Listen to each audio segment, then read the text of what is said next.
Hechos capítulo 7. Estamos a punto de aprender una de las enseñanzas más importantes si hemos de ser testigos ante la casa de Judá. Si hemos de ser testigos ante el liderazgo de la casa de Judá, que de acuerdo a lo que estudiamos en el capítulo anterior, sin duda es que por algo el Señor nos ha puesto en medio, nos ha dado este ministerio de reconciliación, de estar entre ambos hermanos, por un lado la casa de Judá, por otro lado los griegos, por otro lado el contexto cristiano, y estar en medio y presentar defensa de lo que creemos. Por algo el Señor nos llamó, por algo el Señor nos ha revelado todo este mensaje. Y si hay alguien capacitado, y no nada más capacitado, sino que tiene las características para poder ser de un gran impacto al liderazgo de la casa de Judá, es gente que viene de un contexto como el tuyo y como el mío. Viniendo de un contexto como el tuyo y como el mío, que ellos saben que es un contexto que por siglos les persiguió, por siglos habló en contra de ellos, y de repente ahora están queriendo seguir y guardar las cosas que ellos tanto aman y tanto añoran, como vivir de acuerdo a la Torá, a las escrituras, a los profetas. Esto es algo que les provoca celos y esto es algo que les causa mucha curiosidad. Y vamos a ver cómo un joven que comenzó haciendo cosas pequeñas, comenzó ahí sirviendo mesas, le va a predicar nada menos que al mismísimo Sanedrín, que al mismísimo liderazgo, las más grandes autoridades. De hecho, los mismos que estaban ahí juzgando a Jesucristo, a Yeshua, los mismos que estaban ahí a punto de dar la orden para que fuera llevado con Pilato y fuese crucificado, ahora están con un seguidor suyo que viene de un contexto de asimilación, el famosísimo Esteban. Y vamos a ver cómo lo hizo y vamos a aprender muchísimas lecciones para el día que Dios en su misericordia nos conceda estar en una situación así. Así que dice, versículo 1, dice, el sumo sacerdote dijo entonces, ¿es esto así? Y le pregunta a Esteban, ya Esteban está cara a cara con ellos porque lo están acusando. Lo están acusando de decir que este Jesús de Nazaret va a destruir el templo y va a cambiar las costumbres que nos dio Moisés. Es parte de verdad, parte de mentira, parte de teléfono descompuesto. Y entonces por eso es que aquí ya cara a cara lo llaman a comparecer y prepárense para su defensa. Y él dijo, varones hermanos y padres, oíd. Primera lección que derrumba una vaca sagrada, y derrumba la vaca sagrada de que Esteban fue el primer mártir cristiano. Primer vaca sagrada. Ya este primer versículo y este versículo 2, donde él va a dar su defensa, hace que la vaca sagrada que está sostenida con un alfiler, y eso hemos hablado acerca de la teología cristiana, que se ve así muy imponente, muy impactante, pero todo es escenografía, todo está sostenido como con un alfiler. Ese argumento de que Esteban es el primer mártir cristiano automáticamente se derriba cuando vemos que Esteban piensa de sí mismo y cómo Esteban se considera a sí mismo. Porque si Esteban es el primer mártir cristiano, pues él ni se enteró que era el primer mártir cristiano. O sea, él no se considera a sí mismo como alguien separado de la fe judía, de la fe hebrea. Él no se ve a sí mismo de esa manera. Él se ve a sí mismo como parte de la nación, como parte del pueblo de Israel, y no el primer mártir cristiano, sino uno más de una gran cadena de mártires y de testigos y de profetas dentro del pueblo de Israel que han dado su vida por el testimonio de la palabra. Así que, ¿cómo podemos saber eso? ¿Cómo se cae esa vaca sagrada? Verso 2, y él dijo, varones, hermanos y padres. Ay, con eso se derriba. Le está hablando al liderazgo judío y les dice, padres y hermanos, soy de la familia, soy igual que ustedes, estoy en la misma familia, no soy de otra religión, no le estoy aquí tratando de que se conviertan a mi religión, no.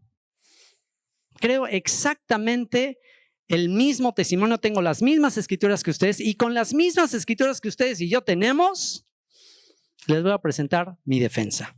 Varones, hermanos y padres, oíd. Primera lección, cómo comparecer ante la casa de Judá. Número 1, vas a comparecer ante ellos con respeto, con humildad y sintiéndote parte.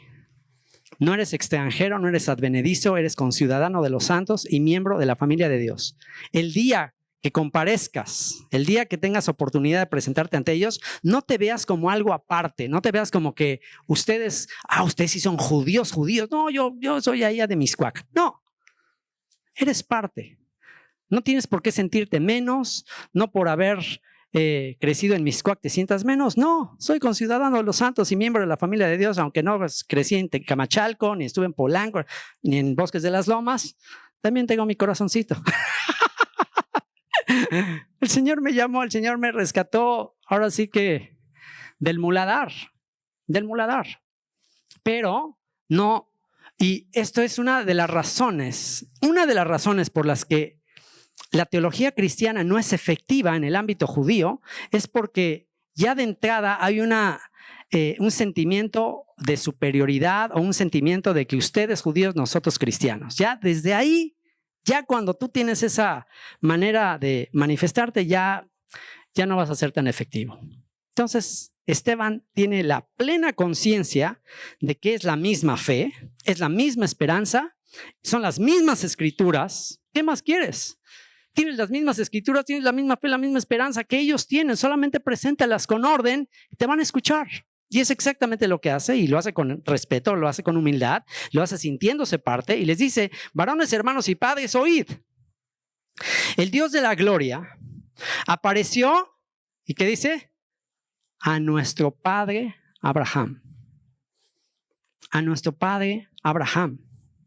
Estando en Mesopotamia, antes que morase en Harán, y le dijo, sal de tu tierra y de tu parentela y ven a la tierra que yo te mostraré. Entonces salió de la tierra de los caldeos y habitó en Harán, y de allí, muerto su padre, Dios le trasladó a esta tierra en la cual vosotros habitáis hasta ahora. Y comienza con el padre de la fe, obviamente ahí capta su atención, les empieza a relatar la historia, sigue captando la atención, y te aseguro que conforme va avanzando en contar de memoria, porque no tiene Biblia ahí, no sacó su iPhone y empezó a leer, no, lo está diciendo todo de memoria. ¿Ya ven, jóvenes, por qué es importante memorizar las escrituras? Imagínate si ahí estás ante el Sanedrín, todo, espérenme tantito, déjenme ir por mi Reina Valera. O sea, ya en ese momento lo que sabes, lo que tienes. Y entonces, dice, le empieza a relatar la historia. Dice, y no le dio herencia en ella, ni aun para sentar un pie, pero le prometió que se la daría en posesión y a su descendencia después de él, cuando él aún no tenía hijo. Y le dijo Dios así, que su descendencia sería extranjera en tierra ajena y que los reducirían a servidumbre y los maltratarían por 400 años. Mas yo juzgaré, dijo Dios, a la nación de la cual serán siervos, y después de esto saldrán y me servirán en este lugar. Y le dio el pacto de la circuncisión. Y traten de imaginarse la escena. Esteban está ahí en un tribunal, están todos sentados ahí alrededor. Imagínate al sumo sacerdote, imagínate Esteban sabiendo, wow, esta es la máxima autoridad de la nación.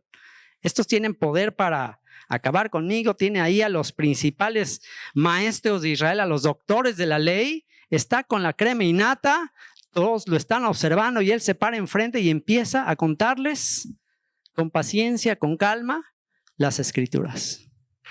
Y tiene automáticamente la atención de ellos. Ellos, pues, por verlo, ya de entrada, Esteban, de origen griego, ya de entrada lo están menospreciando por decir, ¿qué nos va a venir a enseñar a nosotros? ¿Qué nos va a decir este extranjero, este griego? ¿Qué nos va a decir a nosotros? Pero en el momento que lo empiezan a oír hablar, automáticamente ellos también conocen las escrituras que hablan de la restauración que Dios va a hacer de entre las naciones. Entonces, cuando ven que un alguien que viene de un contexto de asimilación, hablando con esa elocuencia de las Escrituras, por supuesto que tiene su atención y lo están escuchando y les está hablando de toda la historia de Abraham y dice, y le dio el pacto de la circuncisión y así Abraham engendró a Isaac y le circuncidó al 8º día e Isaac y Jacob y dice Isaac a Jacob y Jacob a los 12 patriarcas.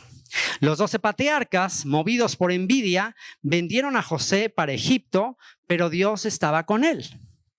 Y le libró de todas sus tribulaciones y le dio gracia y sabiduría delante del faraón rey de Egipto, el cual lo puso por gobernador sobre Egipto y sobre toda su casa. Vino entonces hambre en toda la tierra de Egipto y de Canaán y grande tribulación y nuestros padres no hallaban alimentos. Cuando oyó Jacob que había trigo en Egipto, envió a nuestros padres la primera vez y en la segunda José se dio a conocer a sus hermanos y fue manifestado a Faraón el linaje de José. Y aquí él va a hacer énfasis en un personaje y es el personaje de José. Más adelante va a hacer énfasis en otro personaje y es Moisés.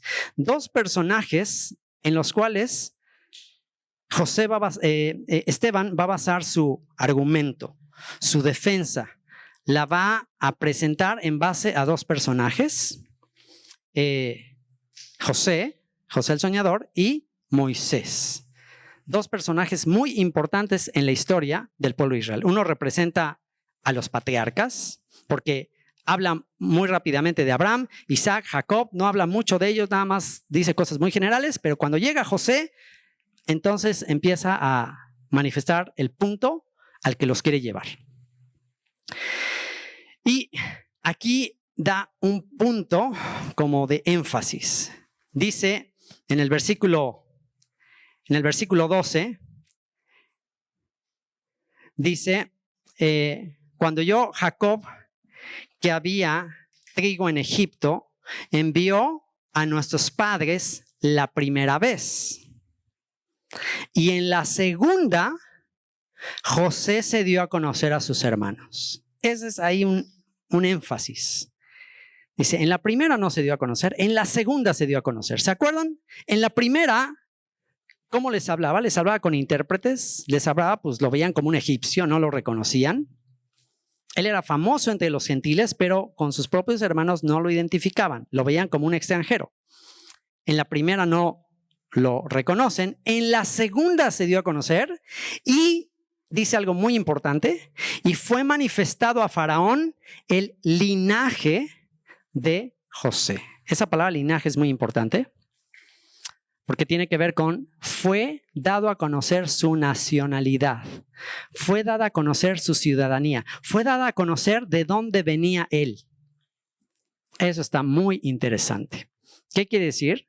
Que en la primera manifestación, Jesucristo, Yeshua, que es un paralelo, José es un anticipo de lo que haría el Mesías Ben Yosef o el Mesías tipo de José. En la primera ocasión no se daría a conocer a sus hermanos, lo verían como un extranjero, pero en la segunda se daría a conocer su linaje, de dónde viene, rey de los judíos, el rey de Israel, en la segunda.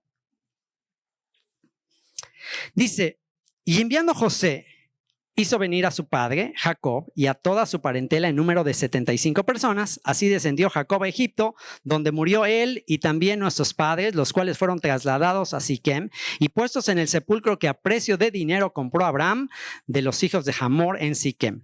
Pero cuando se acercaba el tiempo de la promesa que Dios había jurado a Abraham, el pueblo creció y se multiplicó en Egipto hasta que se levantó en Egipto otro rey que no conocía a José. ¿Y por qué de los patriarcas hace énfasis en José? Bueno, una es por los paralelismos que hay acerca de José. En el nivel intermedio del Instituto Bíblico de Descubre la Biblia, en el comentario que hice anteriormente, tengo ahí, comenté 51 paralelismos, hay más, pero yo nada más ahí puse 51 similitudes entre José el Soñador, todo lo que vivió José el Soñador y Jesús de Nazaret o Yeshua.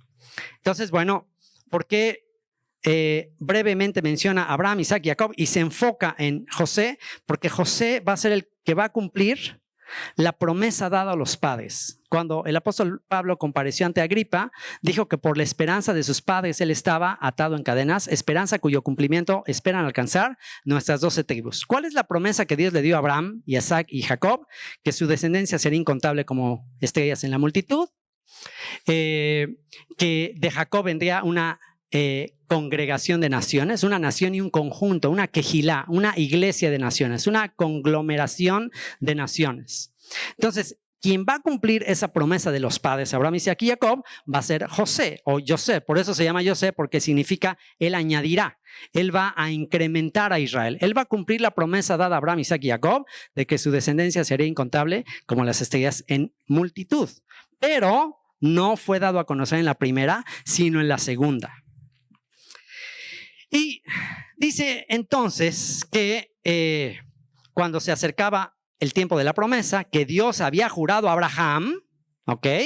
El pueblo creció y se multiplicó en Egipto. O sea, esa es la promesa que Dios le dio a Abraham. Hasta que se levantó en Egipto otro rey que no conocía a José. Este rey, usando de astucia, con nuestro pueblo maltrató a nuestros padres a fin de que expusiesen a la muerte a sus niños para que no se propagasen. En aquel mismo tiempo nació Moisés y fue agradable a Dios y fue criado 3 meses en casa de su padre. Y así como ahí les digo que en el nivel intermedio puse más de 50 paralelismos entre José y Jesús o Yeshua, también están escritos más de 40 similitudes así exageradas entre Moisés y Yeshua. Perseguido también siendo un bebé, trataron de matarlo, lo mismo que a Yeshua. Siendo rico se hizo pobre porque, bueno, fue criado en el extranjero. Yeshua también como que fue llevado al extranjero y ahí vamos a ver que tampoco lo recibieron al principio. En fin, muchísimas similitudes. También dejó toda su riqueza en Egipto para irse al desierto, sinónimo de exilio. Estando en el desierto, cuando Dios se le manifiesta es cuando va por una oveja perdida, va por la oveja perdida, emparenta, se casa con la hija de Jetro y ellos son descendientes de Abraham. No, hay una cantidad de paralelismos entre Moisés y Yeshua impresionante. Entonces, bueno, ya el primer punto que tocó Esteban fue el tema de José el soñador. José el soñador es una historia clave cuando vayas a predicar de Yeshua en un contexto judío. José el soñador es clave. Y ahora Moisés también es clave y vamos a hablar ahora de Moisés. Y dice que en aquel tiempo nació Moisés y fue agradable a Dios y fue criado 3 meses en casa de su padre. Pero siendo expuesto a la muerte, la hija de Faraón le recogió y le crió como a hijo suyo. Y fue enseñado Moisés en toda la sabiduría de los egipcios y era poderoso en sus palabras y obras. Cuando hubo cumplido la edad de 40 años, le vino al corazón el visitar a sus hermanos, los hijos de Israel. Fíjense, fue a visitar a sus hermanos, los hijos de Israel, y vino a tratar de reconciliar a sus hermanos. Vino a tratar de ponerlos en paz. Dice, y al ver a uno que era maltratado, lo defendió e hiriendo al egipcio vengó al oprimido. Pero él pensaba que sus hermanos comprendían que Dios les daría libertad por mano suya. Él pensaba, fíjense lo que dice, él pensaba que sus hermanos comprendían que Dios les daría libertad por mano suya. Porque, wow, este hombre tiene el poder para darnos libertad. Este hombre pues creció en el palacio. O sea, él pensaba que comprendían que Dios les daría libertad por mano suya, mas ellos no lo habían entendido así. ¿Ya están entendiendo cuál es el punto? ¿Hacia dónde los está queriendo llevar Esteban? Esteban los está queriendo llevar a un lugar que al judío le es muy difícil. ¿Y cuál es? Una de las características del pensamiento judío es siempre como sobreexaltar a los antepasados, a los padres y a los... O sea, se habla de los de los patriarcas y se habla de las personas de la Biblia como si fueran así como lo máximo, y por eso el énfasis de ir a orar a las tumbas de los patriarcas y estar cerca de los lugares donde ellos vivieron, por la idea de que, wow, que tengamos la unción de ellos, que tengamos los méritos de ellos. Gran parte de las oraciones es, Señor, por los méritos de nuestros padres y por lo que nuestros padres hicieron. O sea, como que exaltar mucho lo que hicieron los padres, los patriarcas y todo lo que hizo el pueblo de Israel. Exaltar mucho al pueblo de Israel. Y ese es un detallito que en este ámbito de las raíces hebreas a veces podemos ser influenciados por ese pensamiento de llegar al punto en que exaltemos a Israel, como que, wow, Israel, qué barbaridad, y ve a los patriarcas, y ve, wow, qué gente tan increíble. Pero la realidad es que si somos más objetivos, más bien, ¿qué dice Dios acerca de su pueblo? ¿Cuál es la característica de su pueblo? Pueblo de dura cerviz. O sea, no fue tanto los méritos de ellos, sino fue más bien la fidelidad de Dios. La fidelidad de Dios a sus pactos, a sus promesas, los que los mantuvo así. El mismo apóstol Pablo dice que si no hubiera sido por la misericordia de Dios, si no hubiera sido por la gracia de Dios, dice, semejantes a Gomorra hubiésemos sido semejantes a Sodoma y Gomorra. Si el Señor no hubiera tenido misericordia de nosotros, si el Señor no nos hubiera guardado un remanente, hubiésemos sido igual que Sodoma y Gomorra. Entonces, no es que haya grandes virtudes o méritos en los padres. Aquí mismo le está diciendo, nuestros padres no lo entendieron así. Nuestros padres no entendieron el propósito que Dios traía a través de José. Nuestros padres vendieron a José a Egipto. Nuestros padres no reconocieron a Moisés. Están los ancianos representando a los padres y está este joven, Esteban, siendo muy respetuoso, pero tirándoles ahí la indirecta de que, ¿sabes qué? Vamos a reconocer que en nuestro pasado siempre nos hemos equivocado. Cuando Dios nos envía un libertador, nos hemos equivocado la primera vez. Después entendemos, pero el patrón es que la primera vez no entendemos. Mas ellos no lo habían entendido así. Y al día siguiente se presentó a unos de ellos que reñían y los ponía en paz, diciendo, varones hermanos sois, ¿por qué os maltratáis el uno al otro? Entonces el que maltrataba a su prójimo le rechazó, diciendo, ¿quién te ha puesto por gobernante y juez sobre nosotros? ¿Les suena familiar? ¿Quién te ha puesto por juez y gobernante? No queremos tener otro rey que César. ¿Quieres tú matarme como mataste ayer al egipcio? Al oír esta palabra, Moisés huyó y vivió como extranjero. El líder, el maestro de la nación, vivió como extranjero. ¡Qué cosa tan impresionante! En tierra de Madián, donde engendró 2 hijos. En tierra de Madián. Madián, ¿quién es Madián? Madián tiene que ver con Abraham. Los madianitas descienden de la siguiente esposa de Abraham cuando muere Sara. O sea que relacionado con, se va al extranjero, pero en el extranjero emparenta con la familia de Abraham. Y ahí engendra 2 hijos, extranjeros también. Pasados 40 años, un ángel se le apareció en el desierto del monte Sinaí en la llama de fuego de una zarza. ¿Y por qué? ¿Por qué se le aparece ahí? Porque ¿qué andaba buscando? Andaba buscando una oveja descarriada. Entonces Moisés, mirando, se maravilló de la visión y acercándose para observar, vino a él la voz del Señor. Yo soy el Dios de tus padres, el Dios de Abraham, el Dios de Isaac y el Dios de Jacob. Y Moisés, temblando, no se atrevía a mirar. Y le dijo el Señor, quita el calzado de tus pies, porque el lugar en que estás es tierra santa.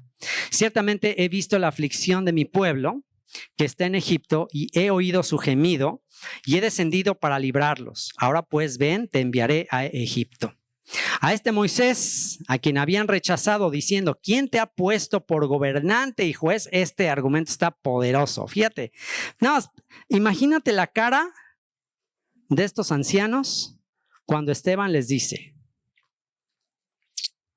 a este Moisés, a quien habían rechazado, a este Moisés a quien ahora ustedes exaltan como lo máximo, como el profeta, como el que hablaba cara a cara con Dios, como Moshe Rabenu, nuestro maestro, a este Moisés, a quien habían rechazado diciendo, ¿quién te ha puesto por gobernante y juez?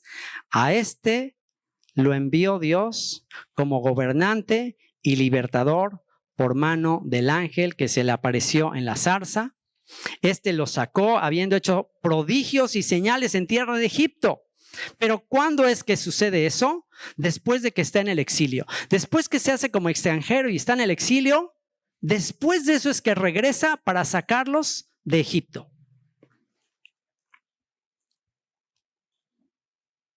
Por consiguiente, ¿cuándo se acabará el exilio de Israel, de todas las naciones?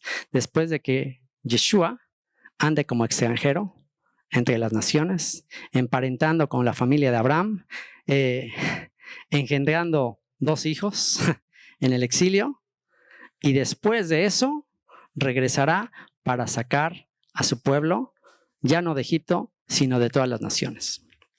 Y dice, este lo sacó habiendo hecho prodigios y señales en tierra de Egipto y en el Mar Rojo y en el desierto por 40 años. Este Moisés es el que dijo a los hijos de Israel: profeta os levantará el Señor vuestro Dios de entre vuestros hermanos, como a mí, a él oiréis.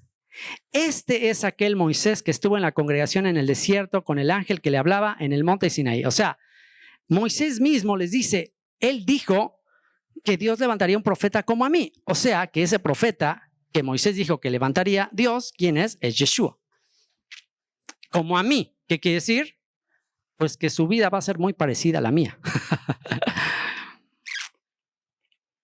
Este es aquel Moisés que estuvo en la eclesía. Y ahí el traductor de Reina y Valera y algunos de otras Biblias, por su teología de que Israel es una cosa y la iglesia es otra cosa, aquí no tradujeron esta palabra como eclesía o como iglesia, porque como que no checaría con la teología, sino como congregación. Pero la palabra es eclesía. Es la misma palabra que aparece en el Nuevo Testamento como refiriéndose a la iglesia. O sea que la iglesia no comienza en Hechos capítulo 2, la iglesia comienza ¿en dónde? Aquí dice dónde comienza la iglesia.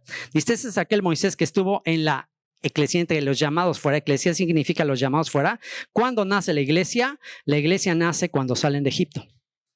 Ahí nace la iglesia. Por eso se llama eclesía, los llamados fuera. Salen de Egipto. Y dice, este Moisés que estuvo en la congregación, en la eclesía, en los que son llamados fuera, en el desierto con el ángel que le hablaba, en el monte Sinaí. Y en el monte Sinaí, la eclesía, la iglesia, Israel, recibe la constitución. Y la constitución, el anuncio de un nuevo rey, el anuncio de un nuevo gobierno, ¿qué creen? Ese es el evangelio. ¿Qué es el evangelio? Lo que se decreta en el monte Sinaí, la constitución del pueblo de Israel, el anuncio de un nuevo rey, esa es la buena nueva. La buena nueva es que ya no te gobierna Faraón, la buena nueva es que ahora te gobierno yo. Así que si me obedeces, serás mi especial tesoro entre todos los pueblos, porque mía es toda la tierra. Dice, este es aquel Moisés que estuvo en la congregación en el desierto con el ángel que le hablaba en el monte Sinaí y con nuestros padres y que recibió palabras de vida para darnos. ¿Se dan cuenta? No son palabras de maldición, no son palabras de muerte, no son palabras de esclavitud. Recibió palabras de vida para darnos, al cual nuestros padres no quisieron obedecer, sino que le desecharon y en sus corazones se volvieron a Egipto. Cuando dijeron a Aarón, haznos dioses que vayan delante de nosotros, porque a este Moisés que nos sacó de la tierra de Egipto, no sabemos qué le haya acontecido. Entonces hicieron un becerro y ofrecieron sacrificio al ídolo y en las obras de sus manos se regocijaron y Dios se apartó y los entregó a que rindiesen culto al ejército del cielo, como está escrito en el libro de los profetas. ¿Acaso me ofrecisteis víctimas y sacrificios en el desierto por 40 años, casa de Israel? Y como que aquí usa el título de casa de Israel porque si estudiamos la historia, quien se perdió más entre las naciones por la idolatría fue precisamente la casa de Israel. Antes bien llevasteis el tabernáculo de Moloc y la estrella de vuestro dios Renfán, figuras que os hicisteis para adorarlas. Sí, algunos argumentan que esta estrella de Renfán es una referencia a la estrella de David, pero de origen no me voy a meter tanto al tema. Hay toda una serie, hay todo un estudio que hice sobre el origen de la estrella de David, pero basta decir que la estrella de David en realidad no es la estrella de David. Está equivocado decir que es la estrella de David. No es la estrella de David, es el Maguen David. Es el escudo de David. Y es el escudo de David porque los dos triángulos que forman la estrella de 6 picos, en realidad tiene que ver con las 2 letras en hebreo, en paleohebreo, que es la letra Dalet, 2 letras Dalet entrelazadas. 2 letras Dalet entrelazadas forman el símbolo del escudo de David. 2 letras Dalet. Y la letra Dalet se dibujaba antiguamente como un triángulo. O sea que cada vez que veas el Maguen David, el escudo de David, son las 2 letras del nombre de David.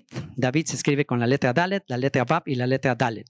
O sea que las 2 letras Dalet entrelazadas, eso es el escudo de David. Pero bueno, ese es otro tema, no me voy a meter en eso.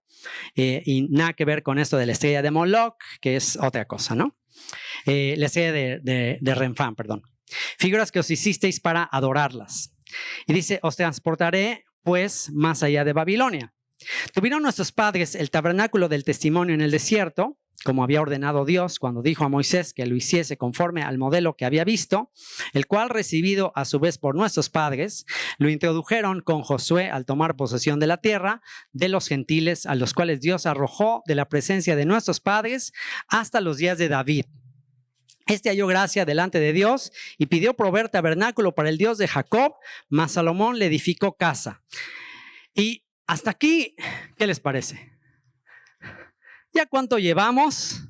Ya llega un momento en que ya te mareas con tanta historia y dices, ¡qué barbaridad! Bueno, él lo hizo sin leer.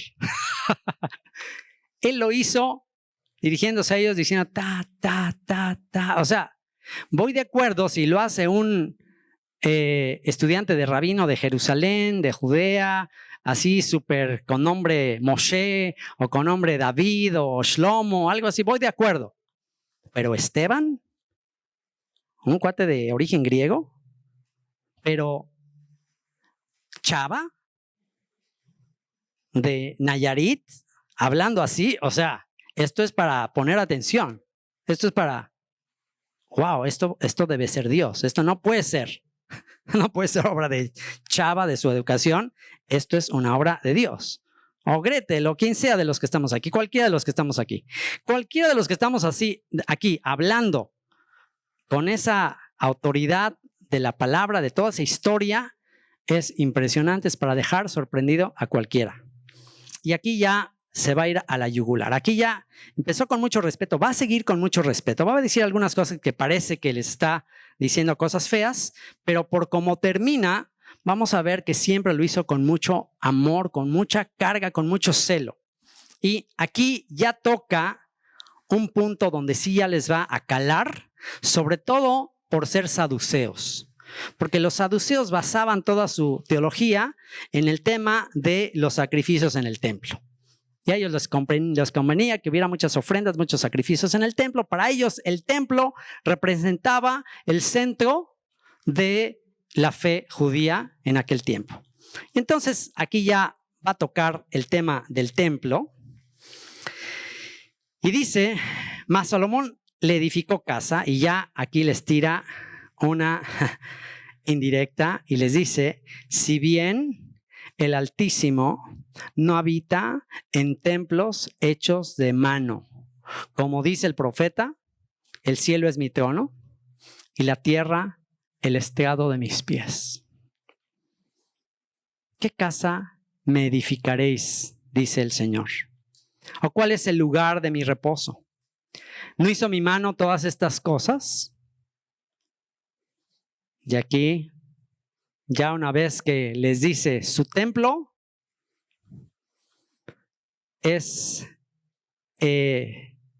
su templo es insignificante con la grandeza y la gloria de Dios. Está escrito que los cielos de los cielos no le pueden contener. ¿Qué casa me vas a hacer?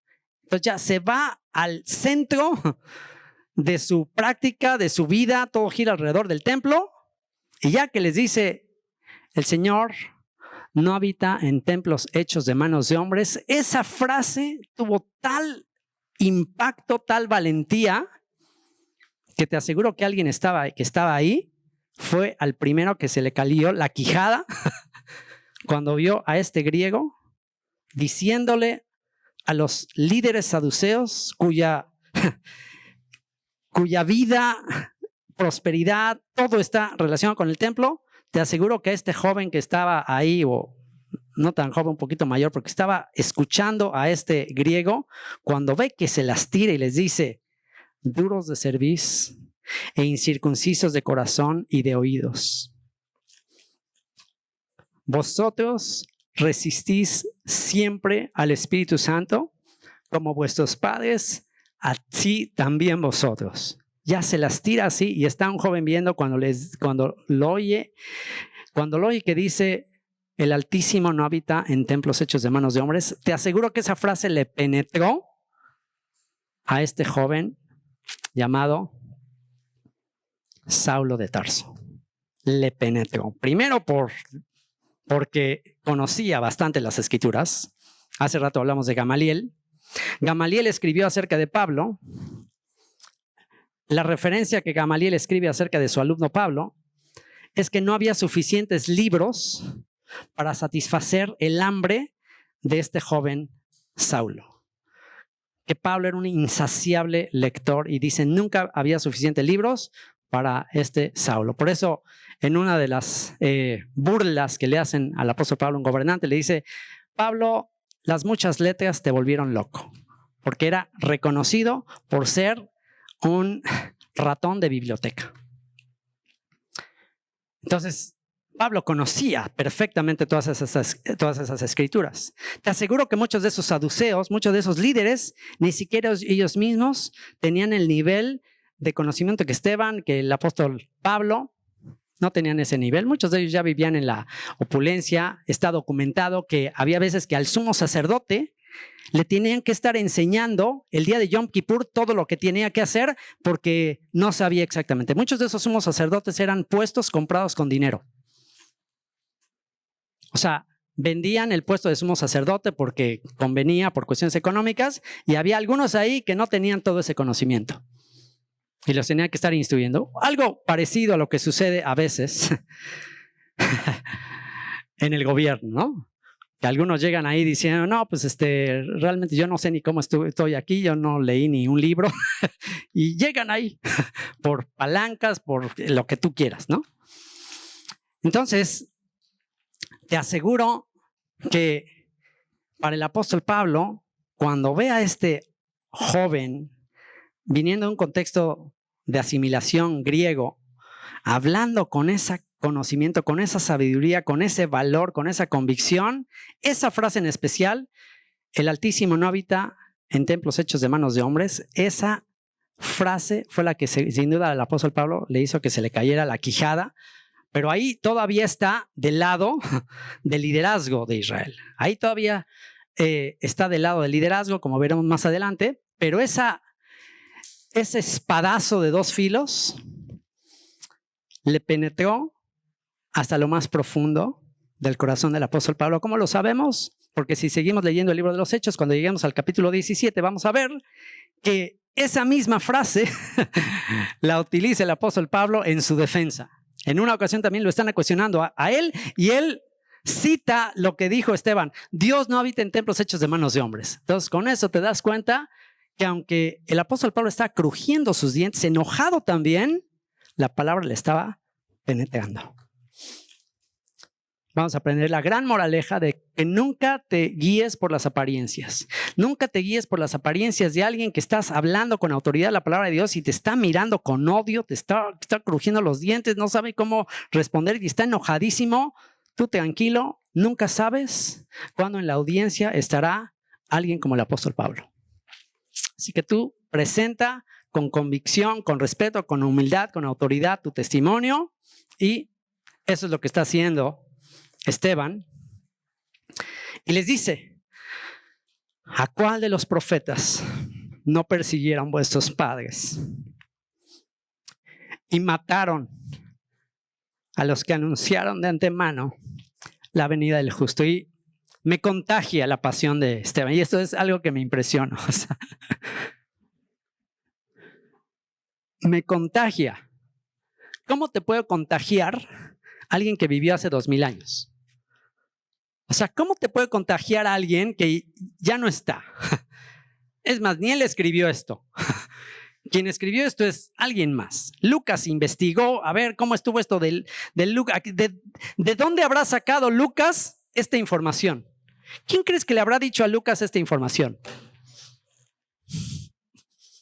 ¿Quién creen? El apóstol Pablo. Lucas, el médico amado, fue el acompañante del apóstol Pablo. Lucas escribió el Evangelio de Lucas y el libro de los Hechos. Y Lucas investigó todo esto.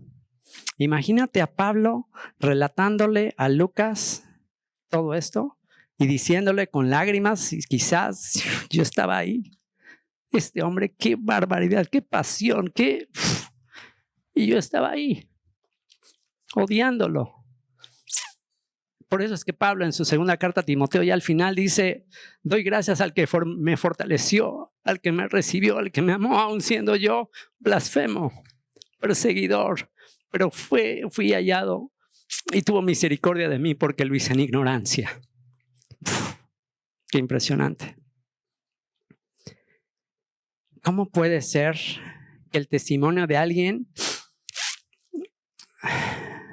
que ni escribió, simplemente está ahí dando defensa de lo que cree, pueda producir pasión e inspiración en alguien tan distante como tú y como yo, 2000 años después? ¿Cómo puede ser? Eso solo lo puede hacer el Espíritu de Dios. Todos nosotros somos como hierba, como flor del campo, pasaremos, pero lo único que vamos a dejar es el testimonio de la fe que tenemos, lo que creímos. Y les dice, ¿a cuál de los profetas no persiguieron vuestros padres y mataron a los que anunciaron de antemano la venida del justo, de quien vosotros ahora habéis sido entregadores y matadores? Vosotros que recibisteis la ley por disposición de ángeles y no la guardasteis. Imagínate.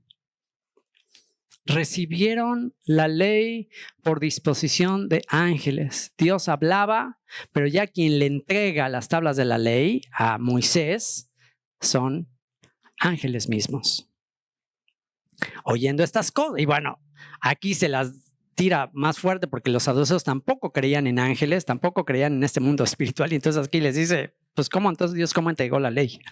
Y ustedes no la están guardando. Oyendo estas cosas, se enfurecían en sus corazones y crujían los dientes contra él. Pero Esteban, lleno del Espíritu Santo, puestos los ojos en el cielo, vio la gloria de Dios y a Yeshua, que estaba a la diestra de Dios, y dijo, he aquí, veo los cielos abiertos y al Hijo del Hombre que está a la diestra de Dios. Y le cita un texto, lo está viendo, pero es un texto que también tiene fundamento en el profeta Daniel.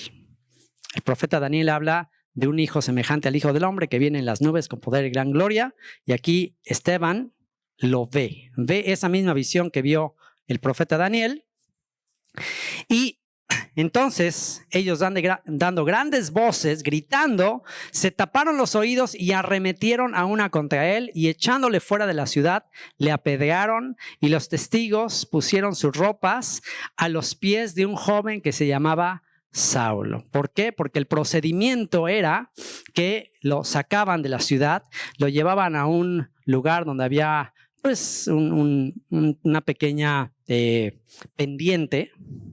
No tenía que ser tan alto, podía ser alrededor de 3 metros, algo así, un lugar donde había algo hacia abajo. Lo desnudaban, le quitaban toda la ropa y lo amarraban, luego lo tomaban de los pies y lo tiraban de cabeza de una distancia así como de 3 metros. Lo tiraban de cabeza, desnudo. Y ya que caía de cabeza, después los primeros testigos le tiraban piedras.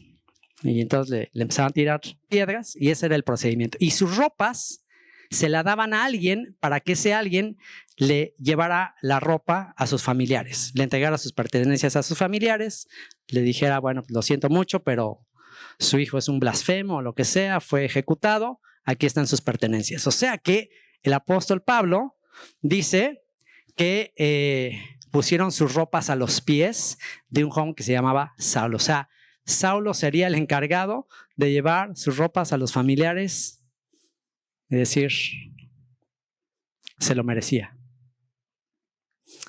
Así que imagínense el impacto después. Por eso puedes entender el impacto del apóstol Pablo, decir, wow, yo tuve sus ropas, sus pertenencias. Wow. ¿Y cómo podemos saber que no perdió la humildad, no perdió el amor, no perdió el respeto hacia ellos? Hay un texto de la Biblia que dice, fieles son las heridas del que ama, pero inoportunos los besos del que aborrece. Cuando realmente amas a alguien, te apasionas por ese alguien, le dices sus cosas. ¿Por qué? Porque te duele, quieres hacer algo para que reaccione. Y aunque aparentemente hay un momento en que Esteban les dice cosas muy fuertes, duros de cerviz, tercos, necios, duros de cerviz, es una referencia a los bueyes que no se dejan poner el yugo, que no quieren arar la tierra, que son rebeldes, no se quieren poner el yugo, y es una referencia que no se han querido poner el yugo del Señor, la enseñanza, la instrucción del Señor. Ustedes son necios, tercos, pero se lo está diciendo. ¿Cómo podemos saber que se lo está diciendo con amor? ¿Cómo lo podemos saber? Porque al final muere diciendo, Señor, no les tomes en cuenta este pecado. Con eso podemos saber que le está doliendo su condición. Y apedreaban a Esteban mientras él invocaba y decía, Señor Yeshua, recibe mi espíritu.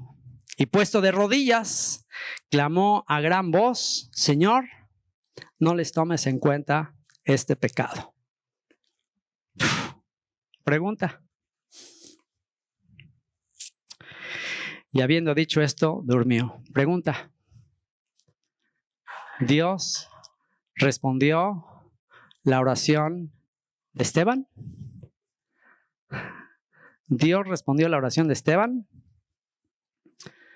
Si Dios respondió la oración de Esteban y tenemos un testigo de que Dios respondió su oración, ¿quién es el testigo de que Dios respondió su oración? El apóstol Pablo, el que tenía sus ropas ahí. El que tenía sus ropas es perdonado por la oración de intercesión. Así que ora por tus enemigos. Ora por los que te injurian. Ora por aquellos que te acusan diciendo cosas en contra de ti. Ora por ellos. Nunca sabes lo que Dios va a hacer. Y de aquí se deriva otra posibilidad, y es que si tuvo misericordia de Pablo, de él sabemos que tuvo misericordia, es posible que tú y yo nos llevemos la sorpresa de sorpresas, que el día que estemos en la presencia de nuestro Salvador, nos encontremos ahí nada menos que a Caifás. ¿Te imaginarías? ¿Te imaginarías que Caifás, al final, no sabemos qué pasó con Caifás al final de su vida? ¿Te imaginas que Caifás al final de su vida reconoció? Porque él fue testigo de todas estas cosas. Él recibió el testimonio como, no te imaginas. Él fue el que ahí juzgó a Yeshua. ¿Te imaginas? Y no me sorprendería. De parte de mi Salvador no me sorprendería. Donde abundó el pecado, sobreabundó la gracia. ¿Tú te imaginas que el Señor se le manifestó? Y bueno, pues aquí oró por él, Esteban. ¿Te imaginas la cara de Caifás el día que llegó a la presencia de Yeshua y lo vio glorificado? ¿Te imaginas? Si quieres a un adorador por los siglos de los siglos, wow. Yo sí lo haría y no tengo tanta misericordia como... Yo sí lo perdonaría nada más para ver su cara el día que me ve glorificado. Yo nada más por eso lo perdonaría, pero yo tengo nada que ver con mi manera de ser. Pero conociendo cómo es el Señor, la verdad no me sorprendería nada.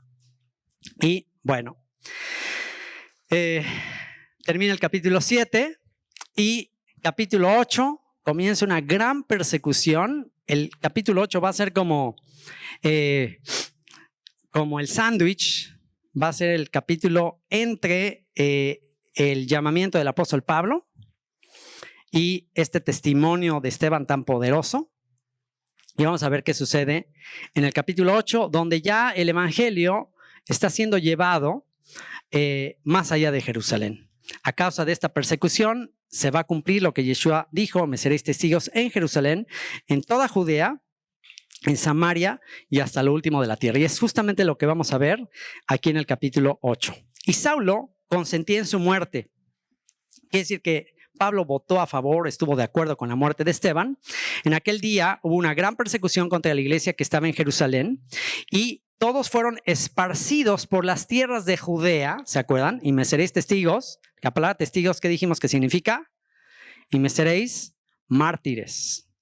Eso significa la palabra testigos del griego. Y me seréis mártires en Jerusalén, en toda Judea, en Samaria, hasta el último de la tierra. Entonces, a raíz de esta persecución, empiezan a irse de Jerusalén, se van a Judea, se van a Samaria, salvo los apóstoles. O sea, los apóstoles sí se quedan en Jerusalén, y hombres piadosos llevaron a enterrar a Esteban e hicieron gran llanto sobre él. Y Saulo asolaba la iglesia, o la estaba dejando desierta. Saulo estaba acabando con la comunidad y entrando casa por casa, arrastraba a hombres y a mujeres y los entregaba en la cárcel. Pero los que fueron esparcidos iban por todas partes anunciando el evangelio. O sea, ese era el propósito de la dispersión. El propósito de la dispersión era, como el polen, llevar la vida a todas partes. Los que fueron esparcidos iban por todas partes anunciando el evangelio. Entonces Felipe, otro de los 7 que fueron elegidos junto con Esteban, aquí aparece ahora Felipe. Entonces Felipe, descendiendo a la ciudad de Samaria, les predicaba a Cristo. Y yo me identifico muchísimo con Felipe. Esteban está en otro nivel, en otro planeta. No, o sea, ya son palabras mayores. Yo me identifico con Felipe. Felipe está predicando en Samaria. Ya los samaritanos habían creído bastantes samaritanos. ¿Se acuerdan la época de la mujer samaritana? La mujer samaritana, Yeshua se le manifiesta. La mujer samaritana cree que Yeshua es el Mesías, le va a predicar a los samaritanos. Después los samaritanos vienen con Yeshua y hubo un gran avivamiento ahí entre los samaritanos. Y ahora va a ser enviado Felipe a enseñarles, a predicarles a estos samaritanos. ¿Quiénes eran los samaritanos? Los samaritanos eran descendientes de las 10 tribus de Israel.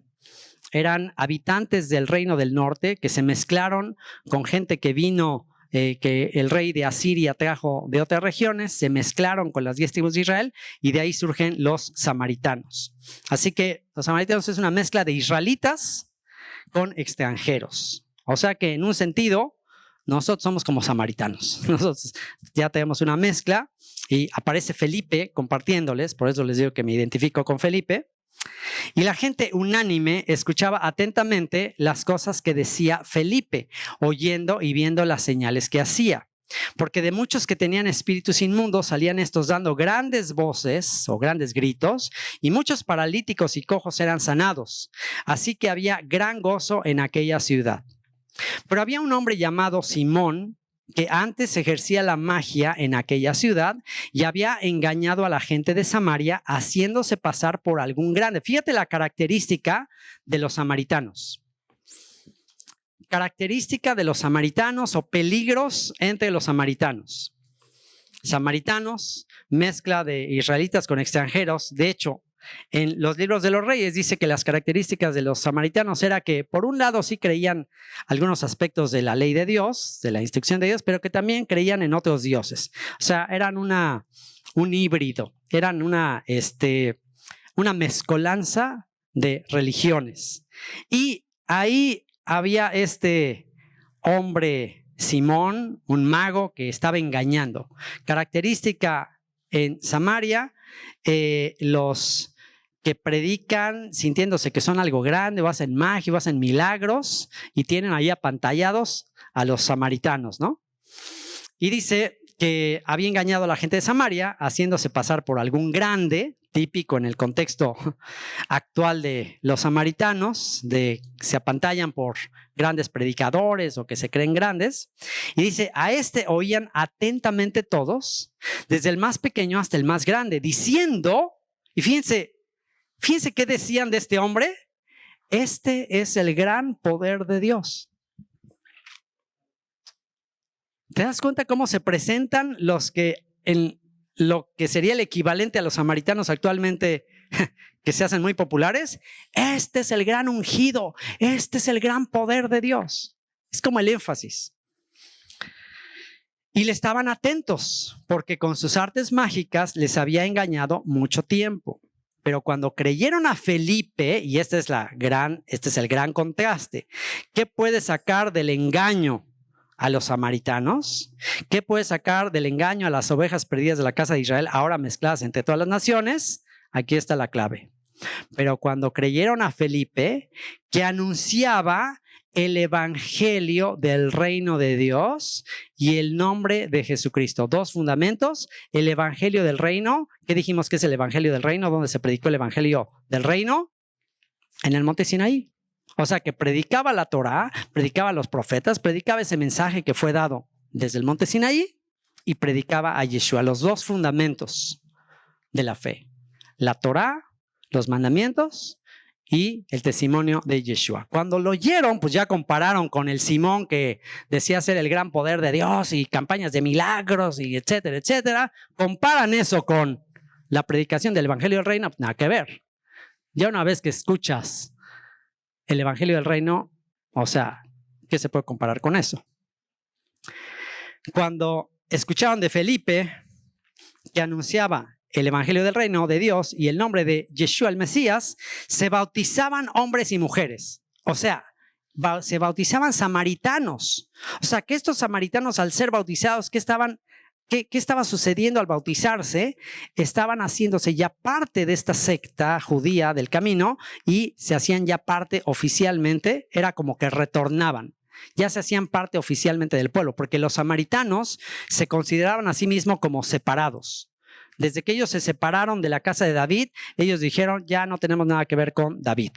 Pero ahora se están bautizando en el nombre de Yeshua. ¿Qué quiere decir? Otra vez están volviendo a su identidad. Otra vez están siendo parte del reino de David y se están nuevamente reincorporando a la dinastía de David, a la casa de Judá y como parte de la descendencia de Abraham.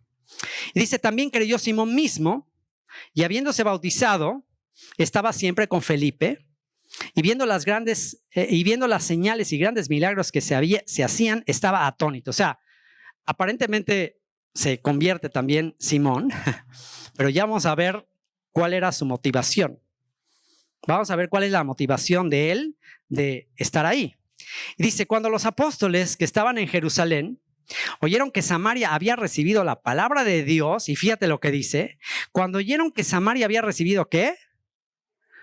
La palabra de Dios. ¿Y cuál es la palabra de Dios? ¿Cuál era la palabra de Dios en aquella época escrita? Pues la enseñanza de Moisés, la instrucción de Moisés, los profetas, todo lo que es el Antiguo Testamento.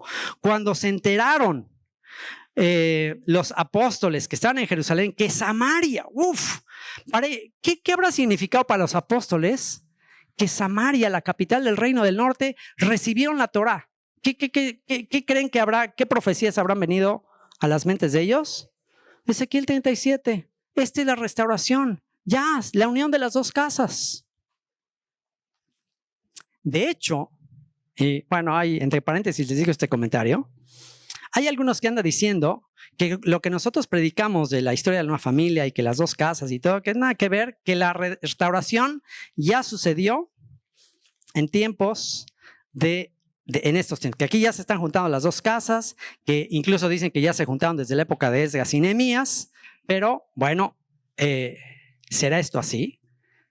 ¿Será que ya se juntaron las dos casas? Bueno, si ya se juntaron las dos casas, pues yo ni me enteré, ni te enteraste tú, y ya que estamos predicando, ya. Pero si es así, y si ya se juntaron las dos casas, según los profetas, ¿qué sucedería cuando se junten las dos casas? Ya ninguno enseñará a su prójimo, conoce a Dios, porque todos me conocerán desde el mayor hasta el menor. Ya, o sea, ya deja de predicar, deja de hacer evangelismo. Ya la gloria de Dios cubrirá la tierra, el tabernáculo de David se levanta. Ya, estamos en el reino.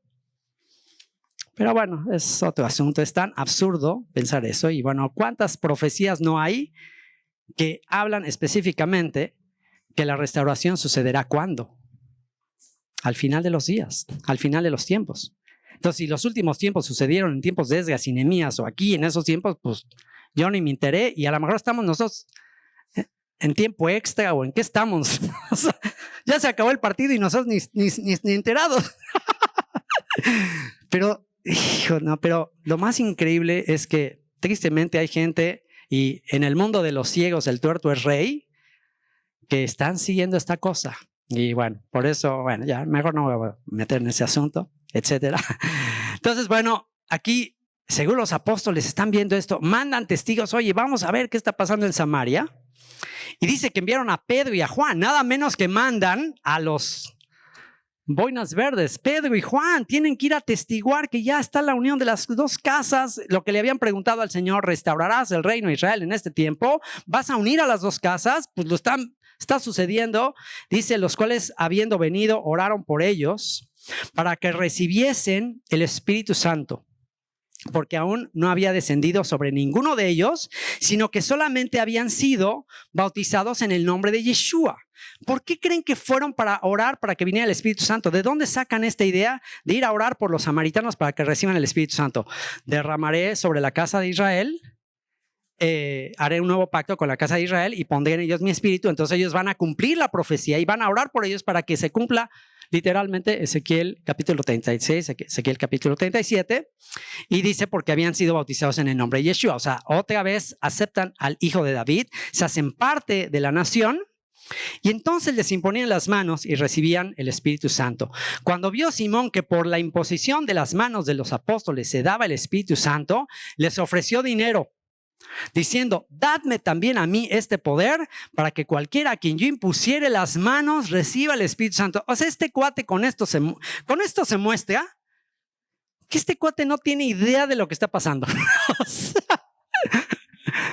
O sea, ¿te das cuenta? ¿Te das cuenta cómo ahora el énfasis? No, recibe el Espíritu Santo y show, o sea, show. Pedro y Juan van a orar por la profecía de Ezequiel 37, Ezequiel 36, todos los profetas, y lo único que está viendo es el show.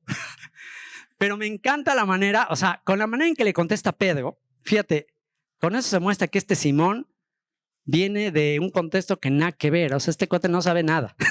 Es lo que dice. Entonces Pedro le dijo, oye, denme lana para yo tener ese poder. Imagínate la cara de Pedro. Entonces Pedro le dijo, tu dinero perezca contigo, porque has pensado que el don de Dios se obtiene con dinero. Y aquí está la parte que me encanta. Verso 21, no tienes tu parte ni suerte en este asunto. ¿Qué te parece? O sea, tú no tienes nada que ver en esto. O sea, tú no sabes o sea, ya ni cómo ayudarte, hombre. O sea, no entiendes nada. Porque tu corazón no es recto delante de Dios. Y, o sea, no entiendes nada, pero por lo menos, si tuvieras otra actitud, otro corazón, entonces el Señor podía hacer algo. Y lo reprende y le dice, arrepiéntete pues de esta tu maldad, deja de pensar solo en dinero. O sea, esto es mucho más que dinero, esto es mucho más que hacer tu parroquia o tu denominación, esto es mucho más grande de lo que tú piensas. Arrepiéntete pues de esta tu maldad y ruega a Dios y quizá te sea perdonado el pensamiento de tu corazón, porque en hiel de amargura y en prisión de maldad veo que estás. Respondiendo entonces Simón dijo, y bueno, lo reprendió duramente y por lo menos aparentemente respondió y dijo, rogad vosotros por mí al Señor para que nada de esto que habéis dicho venga sobre mí. Y ellos, habiendo testificado y hablado la palabra de Dios, se volvieron a Jerusalén. Ellos estaban clavados con la palabra de Dios. Ellos no estaban por la onda de las señales, ellos estaban queriendo cumplir la palabra profética más segura, se volvieron a Jerusalén y en muchas poblaciones de los samaritanos anunciaron el evangelio, otra vez sinónimo de la palabra de Dios, sinónimo de la palabra que Dios les anuncia desde Sinaí y de ahí en adelante. Y fíjense nada más, contexto, avivamiento, posiblemente es el fin, posiblemente ya es de la reunión de las dos casas, y este desenlace del capítulo 8 es el que a mí me muestra que aún no era. Sí, pero como está escrito, sí, pero todavía no. Sí, pero todavía no. Sí, ya comenzó, pero aún no es el desenlace. Y si ya fue el desenlace, pues que nos platiquen, porque a lo mejor somos los únicos que no estamos enterados. A lo mejor ya andan glorificados estos que están ahí predicando lo otro y nosotros acá en la carne y ni sin saber, ¿no?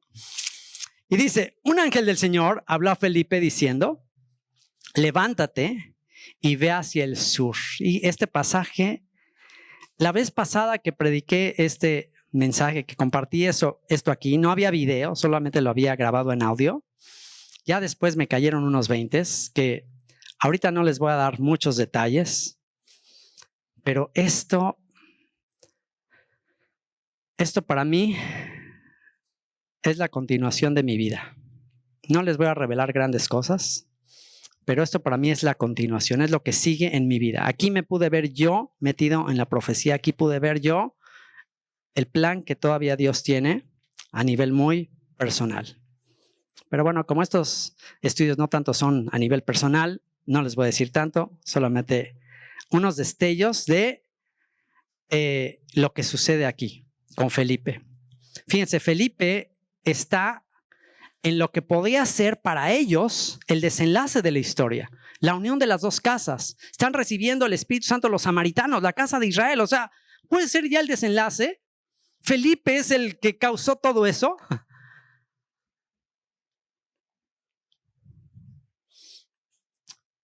Y viendo ese potencial de avivamiento, el Señor, un ángel del Señor le habló a Felipe diciendo, levántate y ve al sur por el camino que desciende de Jerusalén a Gaza, el cual es desierto. Imagínate la reacción de Felipe. Por un lado, pues si le habla un ángel del Señor, pues es muy impactante. O sea, no hay duda, me está hablando un ángel del Señor, o sea, no hay la menor duda. Pero Señor, ¿a dónde me estás llevando? Al desierto, al sur de Samaria. Ahora vete a un lugar muy específico. Yo ni sabía a dónde es que va, pero ahorita les voy a decir por qué me impresionó tanto.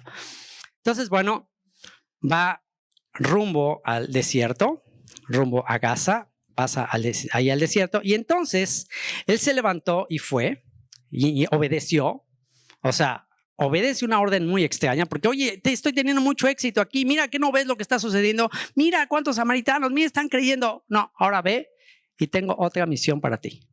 Ve al desierto y le vas a ir a predicar a una sola ovejita perdida de la casa de Israel, una sola. Entonces él se levantó y se fue, y sucedió que un etíope, eunuco, funcionario de Candace, reina de los etíopes, el cual estaba sobre todos sus tesoros y había venido a Jerusalén para adorar. Un eunuco en Jerusalén adorando, no entrará un eunuco a la congregación del Señor hasta la 10ª generación. O sea, todo aquel que tenga su miembro mutilado, lo que sea, dice no entrará a la congregación del Señor. Los moabitas son los que no entrarán hasta la 10ª generación, pero el mutilado no entrará. Pero luego aparece un profeta, el profeta Isaías, diciendo a los eunucos que abracen mi pacto, yo les daré lugar en mi casa. O sea, por un lado dice, no, los eunucos están fuera, pero después Isaías trae el mensaje profético. Dios dice que le va a dar cabida a los eunucos. Va a ser una cosa nueva y el Señor va a abrazar a los eunucos y va a abrazar a los que no son pueblo, porque Isaías 56 habla de los eunucos y habla de los extranjeros, los que están fuera del pacto. Entonces, como que ahí Dios envía una palabra diciendo, les voy a dar oportunidad a los eunucos que abracen mi pacto, que guarden el día de reposo, y les voy a dar hijos y les voy a dar algo más grande que hijos, porque no podían tener hijos. Los eunucos eran a los que mutilaban o castraban para estar a cargo de las reinas y obviamente para no tener hijos ilegítimos. Entonces, este etíope es muy posible que tenga que ver con descendientes de el rey Salomón y de la reina de Saba, una reina que fue a visitar al rey Salomón, y por eso es que hay una gran comunidad de judíos etíopes que datan desde la época del rey Salomón. Entonces, es posible que este etíope es un hijo, es un descendiente de Salomón, es un descendiente de Israel, pero que lo hicieron eunuco. Y viene a Jerusalén con el anhelo de conocer, con anhelo de ser parte, pero pues él sabe su condición como eunuco, con mucho anhelo de ser parte de la congregación del Señor, pero pues ya va de regreso. Ya va de regreso de Jerusalén, quizás hasta rechazado, y nada menos que el Señor va a usar a un extranjero y lo va a unir a un eunuco, y ahora tienes un extranjero y un eunuco. Felipe, nombre extranjero, nombre griego, y un eunuco, para cumplir Isaías capítulo 56.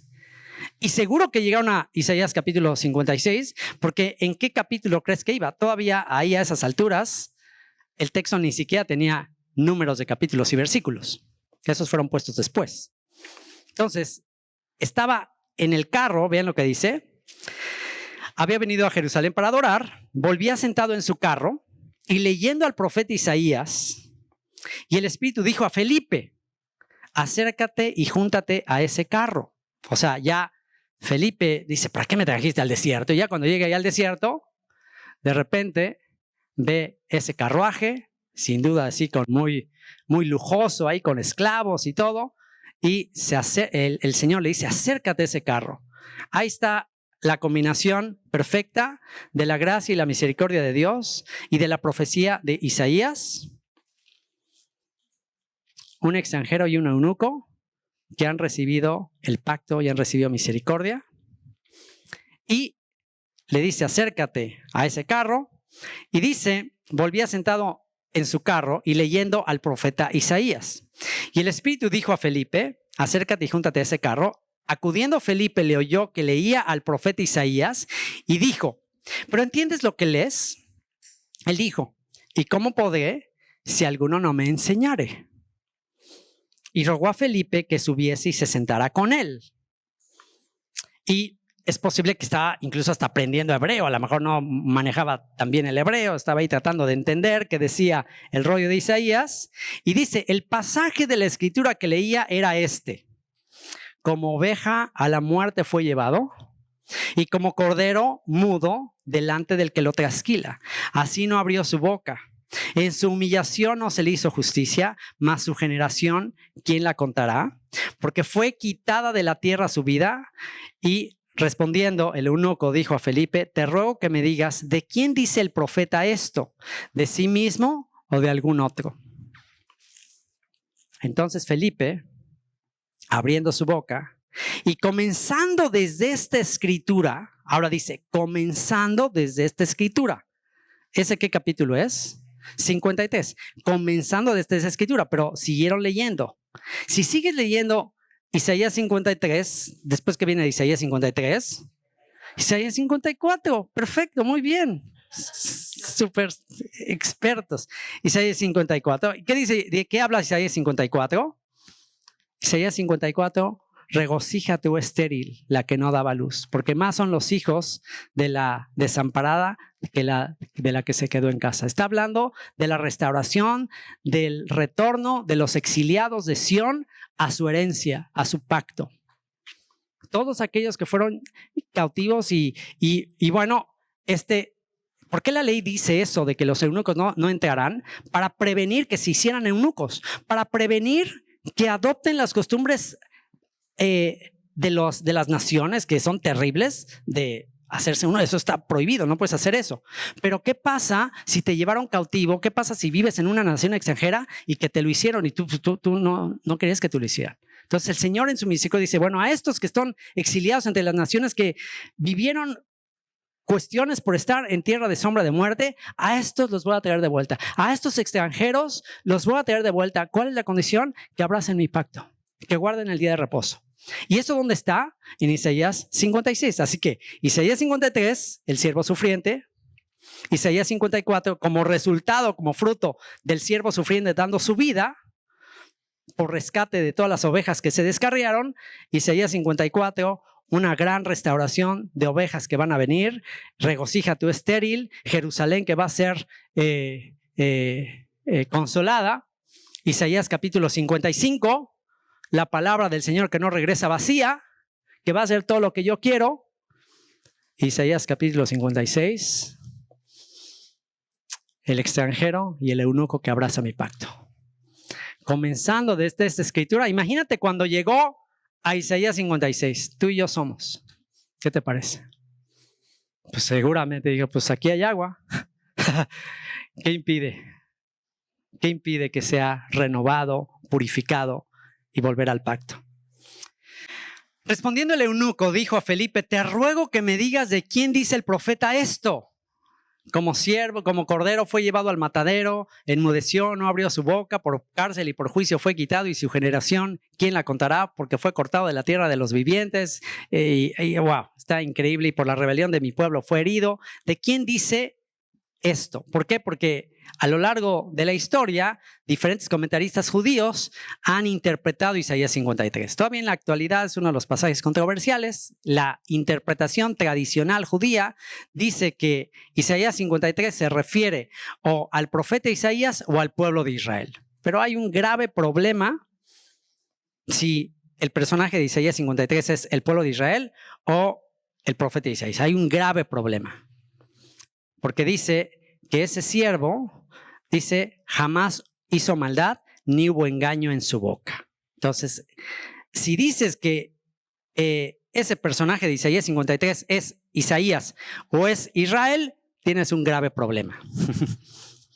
Porque dice que nunca hizo maldad, ni hubo engaño en su boca. Entonces tienes un grave problema, porque el mismo profeta Isaías, en el capítulo 6 dice, ay de mí que soy muerto, porque yo siendo un hombre de labios inmundos y habitando entre pueblo que tiene labios inmundos, ya con eso valiste. No puede ser ni Isaías, ni puede ser el pueblo de Israel. Entonces, este eunuco pregunta, entonces, ¿quién es? ¿Quién es ese personaje? Y pues él no sabía, y para eso el Señor envió a Felipe. Él no sabía que el hijo de David prometido ya había venido y había cumplido Isaías 53. ¿Para qué? Para rescatar, para redimir, para purificar a todos los que fueron exiliados por sus pecados, a todas las ovejas perdidas de la casa de Israel que fueron exiliados por sus pecados y recibieron las consecuencias de haber pecado. Y el hijo de David fue el Mesías que dio su vida en rescate por muchos. Entonces Felipe, abriendo su boca y comenzando desde esta escritura, le anunció el evangelio de Yeshua, y yendo por el camino llegaron a cierta agua, y dijo el eunuco, aquí hay agua, ¿qué impide que yo sea bautizado? Felipe dijo, si crees de todo corazón, bien puedes. Y respondiendo dijo, creo que Yeshua a Mashiach, Yeshua el ungido, Yeshua el rey, el profeta, el sumo sacerdote, es el Hijo de Dios. Se acabó. Y mandó parar el carro y descendieron ambos al agua, Felipe y el eunuco, y le bautizó. Cuando subieron del agua, el Espíritu del Señor arrebató a Felipe, o sea, milagro sobrenatural. Solamente fue a cumplir esa misión de predicarle a esta alma hambrienta, anhelando ser purificado, restaurado, y cumplió esa misión. Dejó a las 99 ovejas ahí en Samaria por ir en búsqueda de esta ovejita solitaria en el desierto. Y una vez que cumple esa misión, ahora le arrebata de ahí sobrenaturalmente, y el eunuco no le vio más y siguió gozoso su camino. Pero Felipe, ¿dónde aterriza? Y esta es la parte que les digo que no me voy a extender mucho, pero después cuando vi ¿A dónde llegó? Dice, pero Felipe se encontró en Azoto. De repente, así, desaparece y aparece en Azoto. Azoto es la forma griega de la palabra Ashdod. Ashdod en hebreo. Ashdod en hebreo, Azoto en griego, es una ciudad, es una referencia a una ciudad que era una de las ciudades más importantes de los filisteos. Los filisteos tenían ciudades muy importantes, Askelón, Gat, toda la región de Gaza y la ciudad de Ashdod. Nada menos que en Ashdod es donde llevaron el arca del pacto al templo de Dagón. ¿Se acuerdan? Guerra de los filisteos con los israelitas, ganan los filisteos, se llevan el arca del pacto, es cuando el sacerdote Elí se muere, cuando se entera que se llevaron el arca del pacto, se la llevan el arca del pacto, la meten en el templo de Dagón, en la ciudad de Ashdod, en la costa del mar Mediterráneo, y cuando meten el arca del pacto ahí, ¿qué pasó con la estatua de Dagón? Se cayó, se le botó la cabeza y toda esa historia interesante. Luego los filisteos no sabían qué hacer con el arca, la mandaron en unos bueyes, una historia interesantísima. Así que la ciudad de Ashdod era una ciudad muy importante para los filisteos. Y Felipe, que es enviado a predicar a los samaritanos, después de ese avivamiento, el Señor lo lleva para irle a predicar a una oveja perdida, solitaria, y después el espíritu de ahí se lo lleva a Ashdod. Y pasando, anunciaba el evangelio en todas las ciudades, hasta que llegó a Cesarea, Ashdod.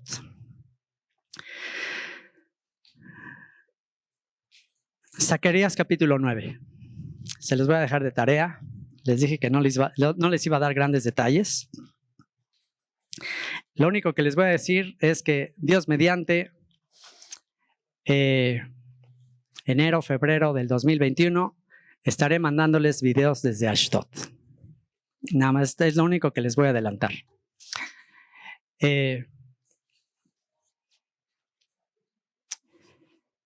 Zacarías capítulo 9. He aquí, tu rey viene, justo y salvador, manso y humilde, montado en un burrito, en un pollino, hijo de asna. Profecía de Zacarías habla del momento en que el Mesías vendrá a Jerusalén montado en un burrito. Y Zacarías, es más, déjenme leerlos. Acompáñenme a Zacarías 9, con esto voy a cerrar. Y esta es una de las confirmaciones más grandes de que sí, pero todavía no. Sí, pero todavía no. La restauración de las dos casas ya comenzó, pero aún no ha concluido. Porque cuando concluya, entonces vendrá la resurrección de entre los muertos.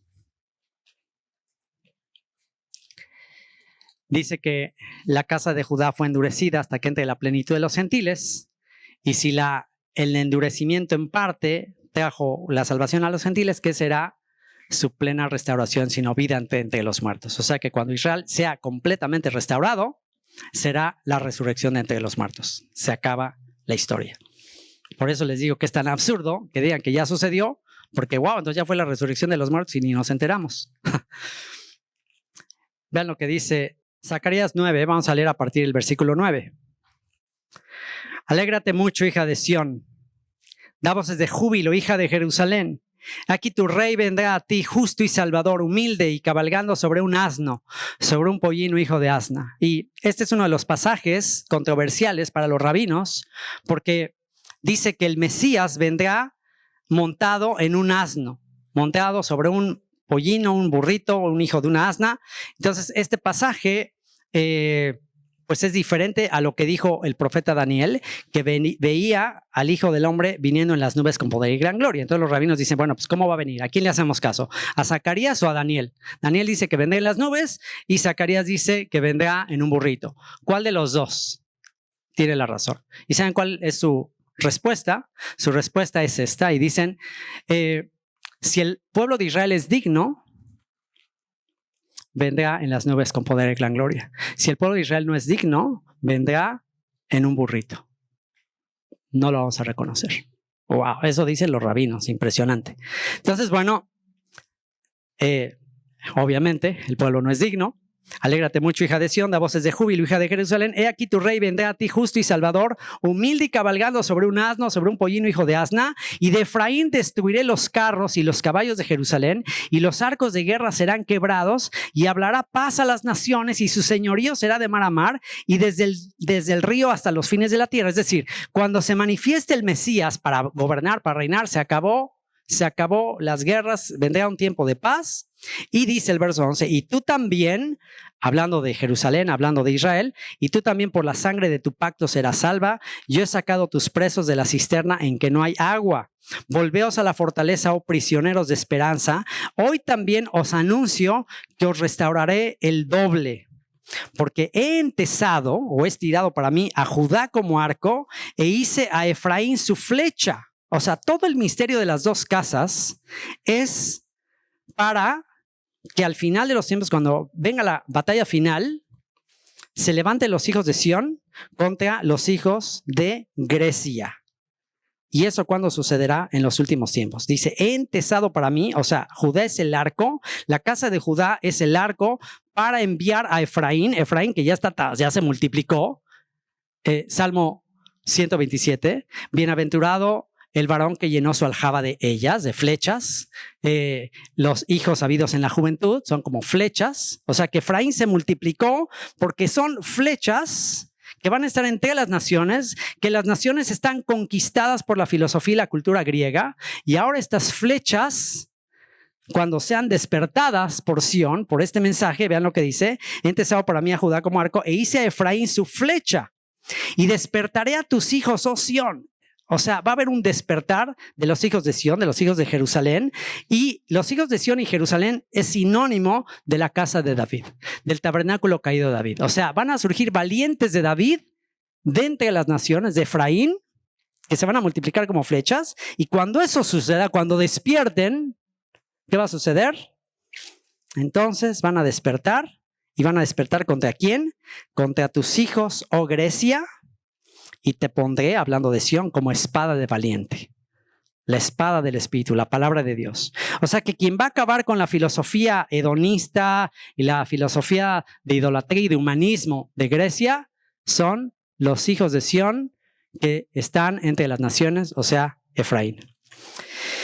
Y dice, y el Señor será visto sobre ellos, y su dardo saldrá como relámpago, y el Señor tocará trompeta, esto ya es el desenlace, el shofar, el fin de la historia, e irá entre torbellinos del austro. Jehová y Jehová de los ejércitos los amparará, y ellos devorarán y hollarán las piedras de la onda, y beberán y harán estrépito como tomados de vino, y se llenarán como tazón o como cuernos del altar. Y menciona la onda, estas son, está haciendo analogías con el rey David, con la onda, con lo que hizo el rey David, un jovencito dándole a el soldado filisteo.